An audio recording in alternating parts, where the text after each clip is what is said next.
Basically, the same guy I dealt with yesterday. That was at the hotel. But it was also concerned that he was going to get himself killed. Yeah, so he had everybody southbound traffic stopped. FedEx truck, which had really good rapport with him, honestly saved the day. Hey, I know, we want you to be able to breathe. Sit up.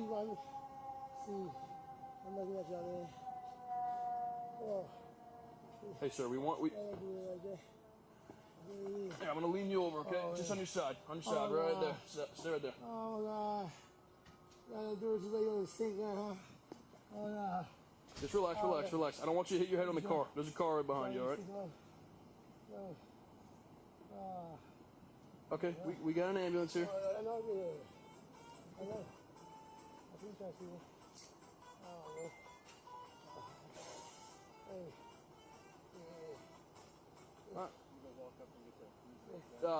Griff or someone's right. okay, someone's going to lock it.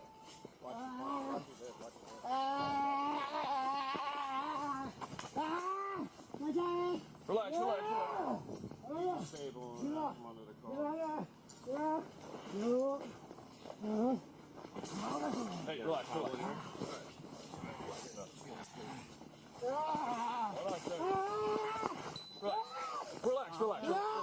We're here to help. Relax, we're here to help you. We're here to help.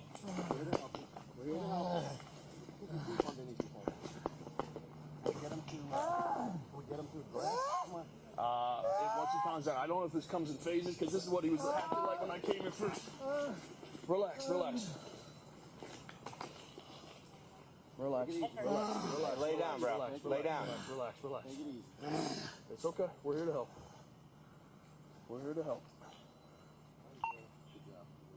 Accident with multiple complainants and involving people trying to jump out of a car, attack each other for the accident. Seatbelts up and be all right. Drag. 2 Bravo, same traffic.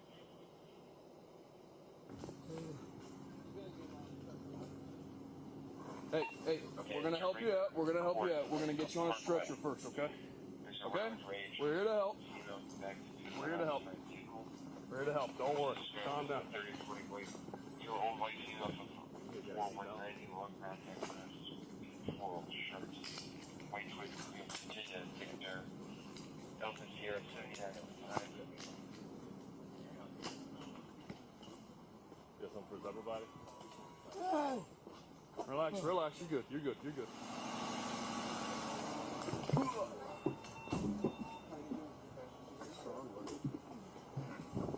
431, are you 10-4? Murray suffered a medical emergency during transport to Fairfax Hospital.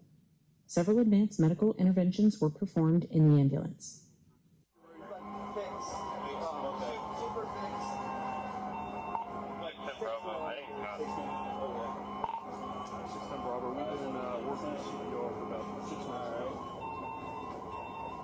Working CPR direct. 60 Bravo direct. Sadly, Murray was pronounced deceased upon arrival at the hospital. An autopsy was conducted the following day. The results of the autopsy will determine the cause and manner of death.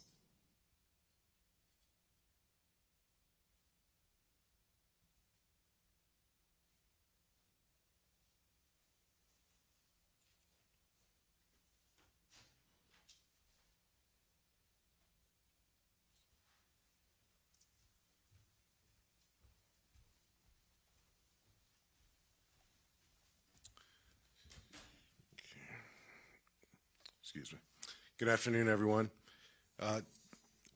Last February, February of this year, February 12th to be exact, of 2022, we announced a release of information policy on the Fairfax County Police Department that has since been mimicked and studied by many police departments locally and across the country. And we made a promise through that policy that we will release body-worn camera footage following critical incidents such as fatal and non-fatal officer-involved shootings. And we've done that each and every time. So when this in-custody death occurred we wanted to stay consistent with the spirit of the policy.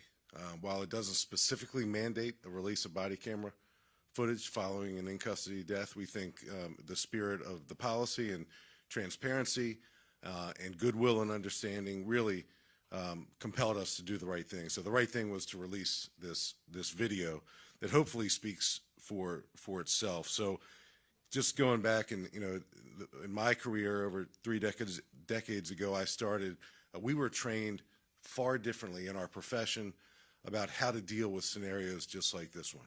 And you hear the words that the police officers use. And we're joined by Franconia Commander Captain John Lieb today, and his police officers. The voice you heard was Private First Class PFC Brown, and you saw Sergeant Tilden.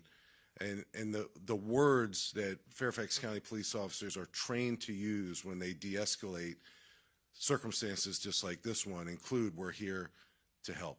You're not in trouble." And you heard those words used repeatedly, again and again and again. And you even saw the police officers allow the FedEx driver, whose name is Douglas Kennebo, Kennebo, who we plan to recognize in the future. You even see the police officers allowing a civilian who is courageous enough to step forward and assist to do that. Now, I'd venture to say that years ago, during the midst of a police encounter like that one, that probably wouldn't be the case. Well, it is the case now because that's how we train. That's how we diffuse. That's how we de-escalate, and that's how we handle situations like this one. So, I think it's important for the Fairfax County community to see how their police department handles scenarios just like this one. The preliminary information that we have from the autopsy, and the autopsy report is not yet completed, but preliminarily, we know that this man, Tamika Murray, 44 years old, we know that he had an enlarged heart. We're going to know more when we get the official results from the autopsy and when we get the toxicology report back, and we do not yet have the toxicology report back yet. So before I take any questions, and I'm happy to, I just want to again recognize the Franconia district officers, Captain Lieb, your officers, just consistent with their training and consistent with our expectation that they display compassion and empathy and patience, and they did all those things, and that's all captured on body camera footage. So the end result of this man dying shouldn't be looked at under an exclusive microscope, because these police officers did the very best they could to try to save his life in a very chaotic situation, and I think they did a great job. From that, are there any questions, Matt?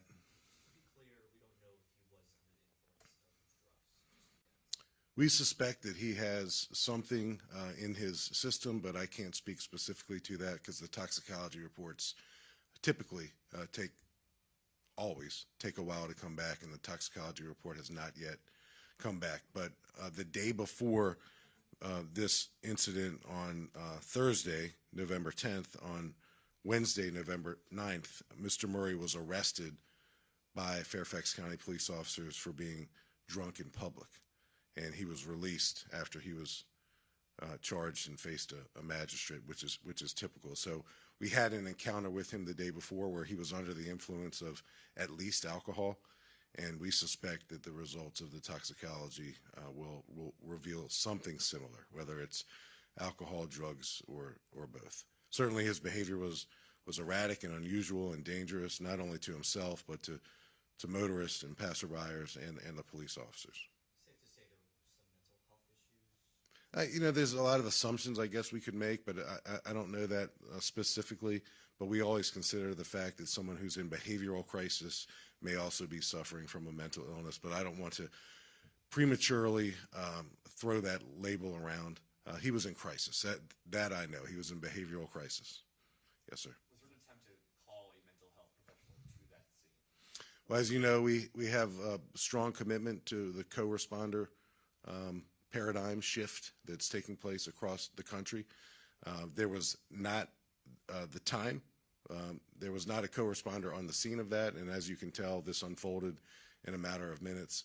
There was not an opportunity to press freeze or to press pause, but undoubtedly the co-responders who are working in Fairfax County, and they don't work around the clock. Eventually, we'll have co-responders in our cars with police officers around the clock, but right now we don't have that full-time 24/7 commitment.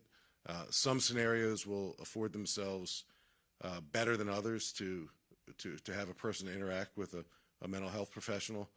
This one is, I feel safe saying, was way too dynamic, way too quick to be one of those scenarios. There has to be a degree of stability and associated with those interactions, and as you can see with this particular scene, it was not a stable scene from start to finish. Is it appropriate to keep the deceased individual restrained during a period of mental or physical emergency? Yeah, everything we did here is textbook, best practice, and by the book. And if it weren't, I'd say that to you before you could ask me the question. So the fact that he was temporarily restrained with handcuffs is consistent with our policy. It's consistent with best practices. It keeps him safe, and it keeps the Fairfax County Fire and Rescue folks safe. And you probably saw that there was, I think, a total of 2 units from Fire Station 22. They were equally as heroic as the community expects public safety to be in their efforts to save his life. But our interactions with Mr. Murray, to include his temporary restraint with handcuffs, is absolutely consistent with our training and our policies. Do you know how long it took for the medics to arrive? I don't know exactly, but we can get you that information. You know, as much as the story is of, the officers being able to, let him know he's not in trouble and all that, to me it's also the story of this FedEx driver. I know you guys were looking for him last month. Obviously, do you know what he says about this whole situation? Do you suggest people should do the same thing he did? Try to Yeah. Well, Matt, I hope you get that exclusive interview with him, because that's gonna be a great interview. So I can only imagine what he's going to say. I don't know, but you see his first interaction was at the scene where Mr. Murray first kind of took off running. So he saw that, and it looks like, at least to me, that he turned his FedEx truck around and went, eventually parked it, got out of it, and was interacting with Mr. Murray. And while he was interacting with Mr. Murray, our police officers saw it, recognized that there was some level of effectiveness to that, and let that take place. So I think the FedEx driver is certainly a human interest piece of this story. I think the fact that our officers exhibited, and you hear the word 21st century policing thrown around a lot, probably too much from time to time, but everything you saw, every performance that you saw exhibited on this body-worn camera video by Fairfax County police officers is absolute 21st century policing. It's communication, it's diffusion, it's de-escalation, and it's time and distance. And you saw all that in one video. But we can help you, maybe, get in touch with this FedEx driver, because he's certainly a hero. Regardless of the outcome, his actions were heroic. Yes, sir. When did you notice that this became a medical emergency? At what point did Mr. Murray display signs of medical distress? Well, that's more of a technical question, but certainly you can see that this is a dynamic situation.